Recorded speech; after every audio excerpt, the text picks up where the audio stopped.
राजा porous. राजा porous, जिन्हें पुरु के नाम से भी जाना जाता है, प्राचीन भारत के सबसे वीर और साहसी शासकों में से एक थे। वे पंजाब के शक्तिशाली राजा थे और उनकी वीरता का इतिहास में विशेष स्थान है। पोरस की सबसे प्रसिद्ध कहानी उनकी बहादुरी और सम्मान की है, जो उन्होंने सिकंदर महान के साथ युद्ध में दिखाई थी। 327 ईसा पूर्व जब सिकंदर महान ने भारत पर आक्रमण किया तो उसका सामना राजा पोरस से हुआ।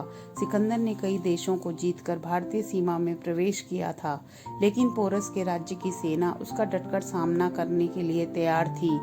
हाइडस्पेस झेलम नदी के तट पर दोनों के बीच भयंकर युद्ध हुआ, जिसे झेलम का युद्ध कहा जाता है।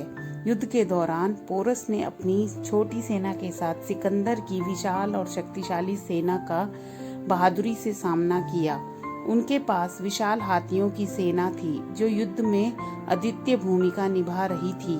हालांकि सिकंदर की सेना अधिक थी और उसके सैनिकों की रणनीति बहुत प्रभावशाली थी, जिसके कारण पोरस की सेना धीरे धीरे कमजोर पड़ गई। अंततः पोरस हार गए और उन्हें बंदी बना लिया गया था। जब पोरस को सिकंदर के सामने पेश किया गया तो सिकंदर ने उनसे पूछा, आपके साथ कैसा व्यवहार किया जाए? पोरस ने साहसपूर्वक उत्तर दिया, जैसा एक राजा दूसरे राजा के साथ करता है। पोरस की इस बात से सिकंदर इतना प्रभावित हुआ कि उसने न केवल पोरस को रिहा कर दिया, बल्कि उसका राज्य भी लौटा दिया और उसे अपना मित्र बना लिया। राजा पोरस की इस कहानी से हमें साहस, सम्मान और आत्मसम्मान की प्रेरणा मिलती है।